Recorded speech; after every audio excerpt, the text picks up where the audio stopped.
Kadalasan kapag pumupunta kami ng JB o Legoland, lagi kaming nagre-rent ng private car for convenience na rin para sa mga bata. This time, we try na mag-commute lang at kami lang mag-asawa.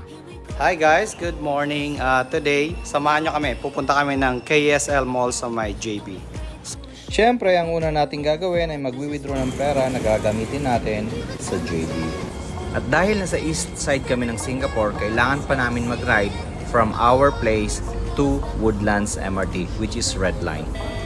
From Kimbangan to Woodlands MRT, about 1 hour ang travel time namin, kaya talagang matagal. And finally, nandito na kami sa Woodlands MRT. So, tara, baba na tayo. Pagkababa, ang una nating gagawin ay magpapalit tayo ng ringgit.